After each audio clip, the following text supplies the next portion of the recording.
Okay, let's get started with this problem here. This should look kind of familiar. We've got blocks, a pulley, and this is a problem that I know you could solve using Newton's second law. So your first instinct might be to use Newton's second law. And I'm glad you have those skills, but we are on to a new topic and we want to solve this problem using work energy here. Okay, so you can use Newton's second law to check your answer. That's fine, but you want to be able to develop more than one skill set in this class. So this is part of what we're doing right now is learning how to use work and energy in order to solve a problem.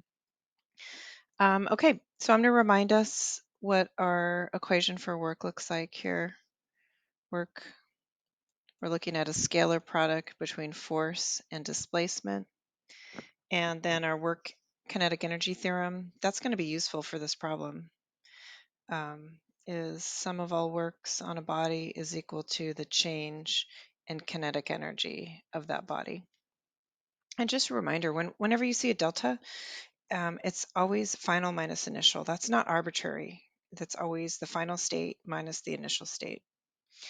Okay, so let's look at our block system here. The rope, consider the system shown. The rope is massless and inelastic. Pulleys massless and frictionless, sure.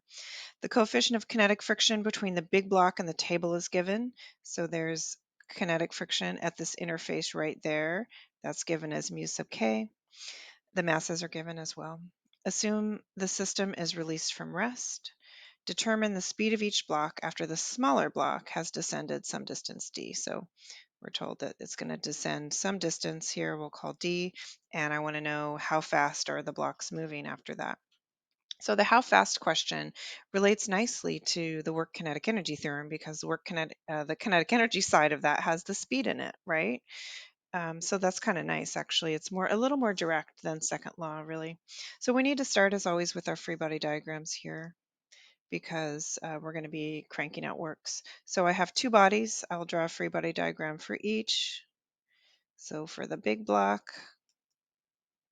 and the little block here. So go ahead and start drawing those out for yourself.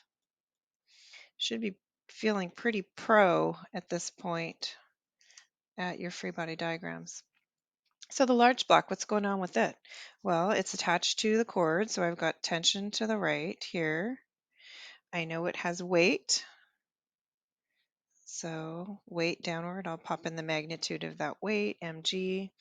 The surface beneath it, what else is touching it? The surface beneath it is touching it. That surface can exert a normal force, normal to the surface.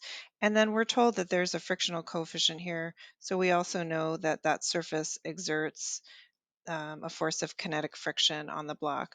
There's nothing else in contact with the block. The only thing that's in contact there is the surface beneath it and the string attached to it. And then I have my one invisible force, which is weight. That's it. So I go to the hanging block, tension upwards, weight downwards. There's nothing else in contact with this block. And I'm guessing that we're probably feeling fairly comfortable with hanging objects at this point. Okay, so now what we want to find, let's look at what we're being asked here, the speed of the block after the smaller block has descended a distance d. So we can look at our system here, and what we want to focus on is, of course, getting to this work kinetic energy theorem. So we're going to find the total work on our system.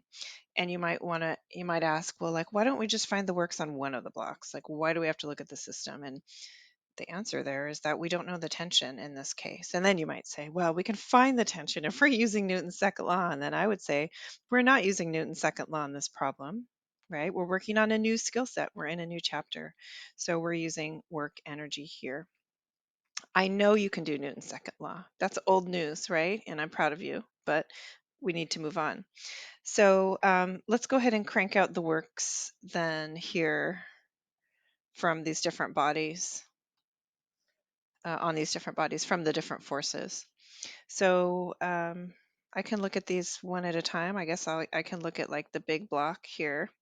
The work that's done by, we could start with the work done by tension on the big block. Oh, and you know what I didn't do is I didn't float my little displacement. Let's do that real quick. So this large block here that it is displacing to the right, I'm going to draw my little arrow displacement there. And then the small block, it is displacing downward. Okay. And I know it's being called D. I use S as a general displacement symbol.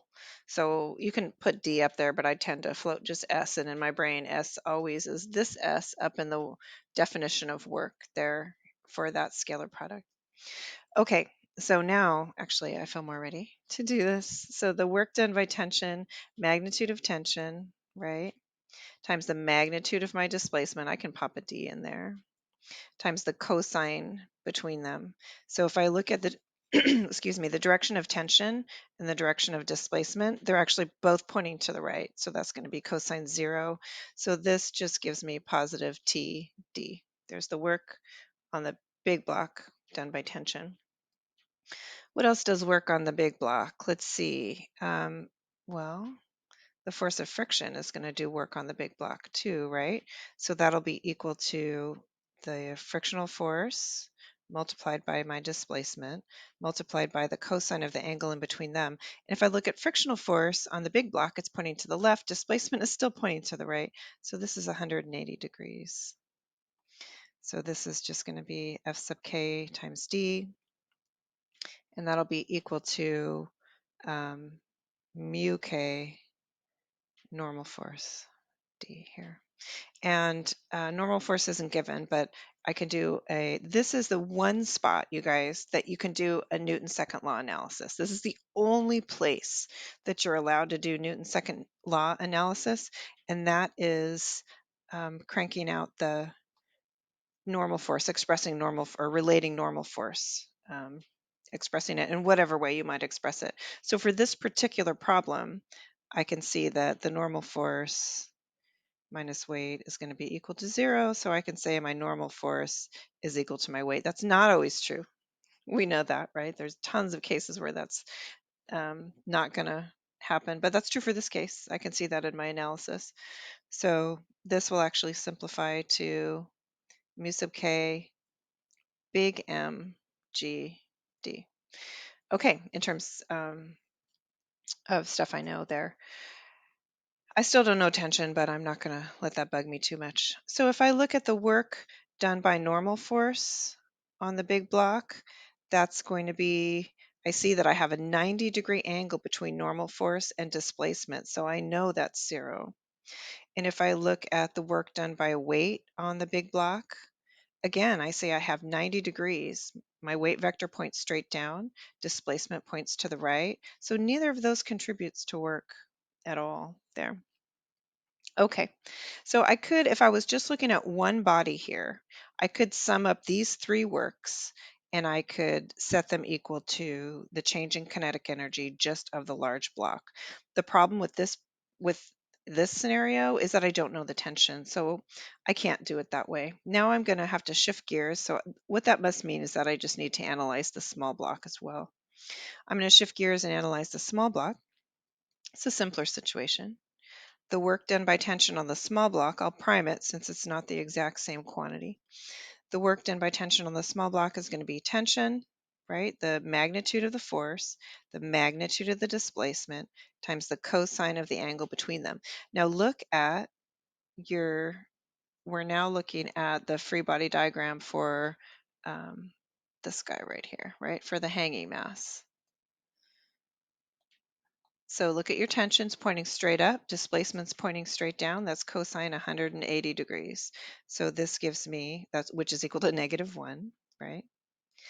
Oh, in fact, I forgot, that just made me realize I forgot this up here, the work done by friction, that cosine 180 degrees. So there should be a -1 multiplied in there. This is negative. Okay. So negative TD. So whenever you have a negative work, you should always be able to explain it by pointing to your free body diagram and showing that there's a component of that force that is opposite in direction to the displacement. right? Not just because like you feel like it should be negative, but you should be able to analytically show how it's negative. And then the only other force on the hanging block is gravitational force. Again, I'll prime that since that's different um, from the one above that I set to 0. So here, weight does do some work. So the magnitude of the weight, magnitude of displacement, times cosine of, now weight is pointing straight down, displacement is pointing straight down for the hanging mass. So that's cosine of 0. So weight does positive work here, equal to m, g, and d. So I've got two works, two non-zero works on the big block, two non-zero works on the little block. So I can look at this as a system. And if I look at it as a system, the advantage there is that the tension becomes an internal force. I'm going to say that again. I'm going to look at this as a system. The advantage to looking at this as a system is that the tension becomes an internal force. So what I can do now is sum up all of my works. I'm going to do that. I don't really want to switch pages because I want you to see this. So I'm going to make a little space here. And I'm going to be applying the work kinetic energy theorem. So I'm going to sum up all of my works. So that is the work done by tension on the big block, the work done by friction on the big block. So this is big M, G, D. The work done by tension on the little block, the work done by weight on the little block. And I know that that's all equal to the change in kinetic energy for the system. And so something cool that happens in here that you're probably seeing is that the terms with the tension are going to go away. So I have a positive TD here and a negative TD here. And often students will say, why does that happen? And for the system, tension is an internal force, and internal forces can't do work, right? Work has to be done by an external force. I'll let you kind of chew on that a little bit.